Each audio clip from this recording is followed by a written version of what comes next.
the Monster Abyss taking to the ring, and we saw a physical fist fight in the last encounter.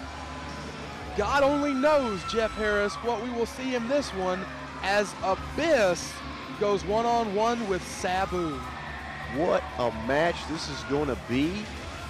And to top it off, because we know this match is going to be out of control, there's no doubt about it, Commissioner Hermie Sadler anticipated the hardcore, crazy action that we're going to see. He's appointed Al Snow as the special referee. Al Snow, who knows a lot about hardcore, that's for sure.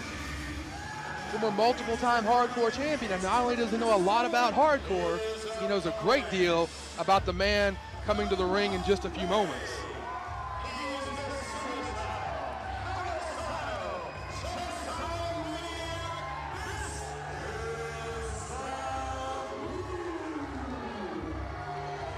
Sabu in the ring to face Abyss with Al Snow as your special referee. This thing has the recipe for disaster.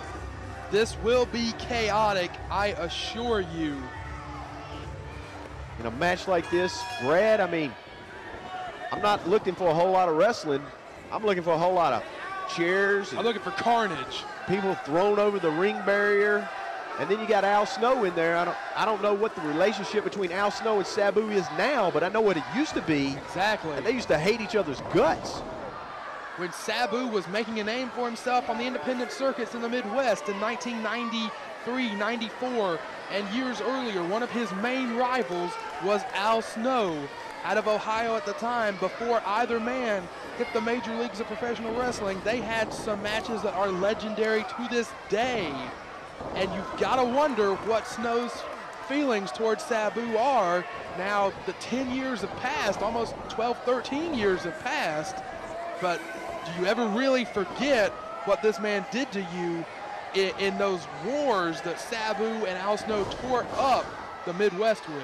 Speaking of wars, Abyss is laying down the big bombs on Sabu right now. I mean, look at those big forearms, just crushing him in the head and the back of the neck. It's leveled Sabu. Abyss is demented, and so much raw power, so much anger and frustration, and the only way that he knows how to vent is to get in the ring and hurt somebody where it's legal, and he doesn't have to worry about somebody locking him up. And when you put that element in a ring against Sabu, who has no regard for his own body, no regard for his opponents, someone very likely could not walk out of this contest. Sabu with a smart wrestling move, though, and takes the big man off his feet. I think that's the key ingredient of this match for Sabu. I don't know how his mind functions. I mean, like you said, he doesn't even care about his own body. You can look at it and see cuts, rips. I mean, he's a maniac. That's why he's called the Maniac. You know, the Maniac, the homicidal, suicidal, genocidal maniac. This is exactly what he is. But the key ingredient for him is to take Abyss down, take that size advantage, and put him down so he can drop his own form of bombs, those big leg drops. We know he employs chairs. He used chairs more than, speaking of chairs, here he goes, already. Chairs into the ring. Sabu is a traditionally trained professional wrestler, broken under his uncle, the Sheik, the original Sheik, who brought Sabu and Rob Van Dam both into the industry. And so Sabu does know his way around a ring, and you almost have to wonder if maybe that would be the strategy to employ against Abyss. Take him so far out of his element with what little technical expertise that Sabu has retained over the years. I don't know if he's retained anything. As many shots as he's taken to the head, he's on the floor. That's not the place to be to go toe-to-toe with Abyss. Can even Sabu, though, out-brawl Abyss? Well, there's one way to do it, and that's avoidance. He can outthink Abyss. He moved out of the way. Abyss crashed his arm right into that post. Don't care how big you are, steel posts do not give. The only person I have ever seen be able to maintain control of Abyss. Sabu setting up that chair. This is trademark Sabu. Off the top, big dive onto Abyss.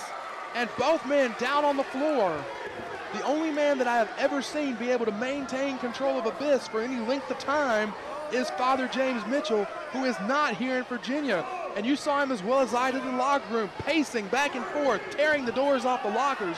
Abyss is even more disoriented and more manic than usual tonight. He caused at least $1,000 worth of damages in the back just preparing for this match. There's no telling what's going to damage. He's got a chair in his hand. There's no telling what dollar damage he's getting ready to do with a metal chair. Sabu gonna work his way up. You gotta think though that no matter what the feelings are about Al Snow and Sabu, you gotta think that Snow is gonna allow a tremendous amount of leeway in this contest. He has already. Sabu puts the brakes on, does not get the chair, but he gets kicked. There's the chair.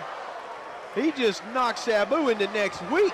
Kicked low and face first right into the chair, directly into the chair. And Al Snow just shakes his head at what he's witnessing. Snow has got tremendous experience in hardcore wrestling. Cover from Abyss. And Sabu gets the foot over the ropes. That's the only thing that saved him there, Brad. I'm telling you, I don't care what kind of maniac you are. You get kicked where he just got kicked and then eat a metal folding chair, it's over. You're not kicking out. And he didn't. The rope saved him.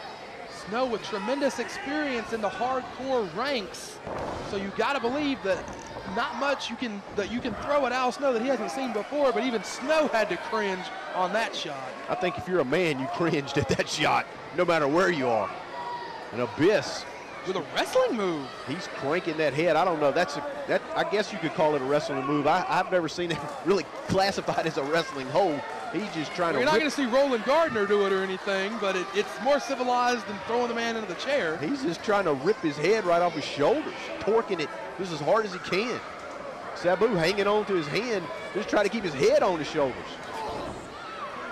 Sabu trying to fight out, but gets cut right back off. Abyss, so big, so strong, and so just chaotic. He's arbitrary. He's manic, and you can't control him. You can't plan a strategy against him.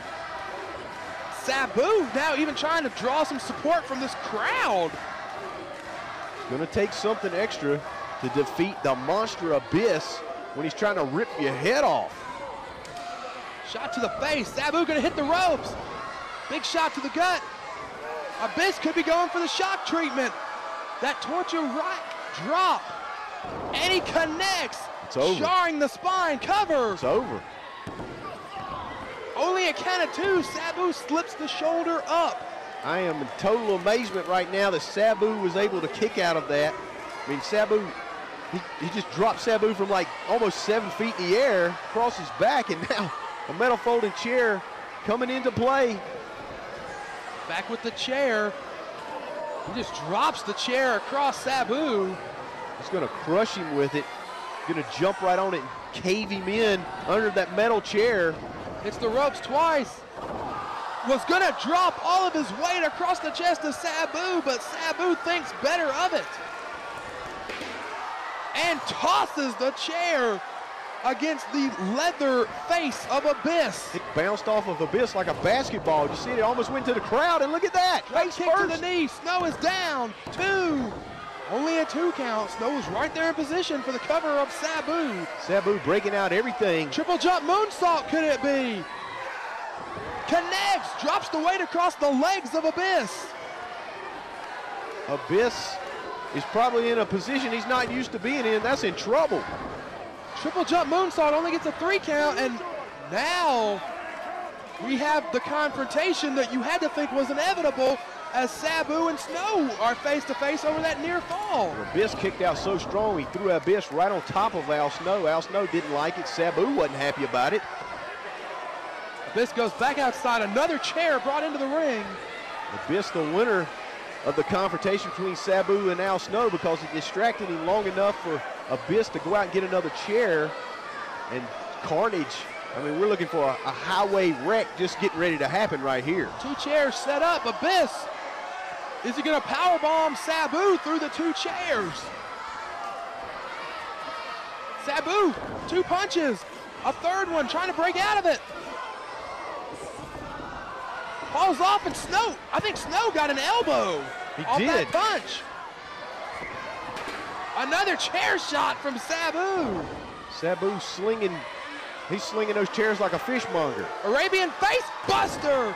Didn't get all of it, but he dropped the chair. Al Snow out of position. 1, 2. Not quite. Look at Sabu, he's not happy about that. He thought he had it won. He did have a 3 count, but Al Snow out of position, and now shoving match. Black hole slam. Black hole slam, cover. Snow is down, 2 and 3. With the black hole slam, just like that, Abyss has defeated Sabu. Sabu and Snow, that confrontation, that history that we alluded to, ended up costing Sabu the contest.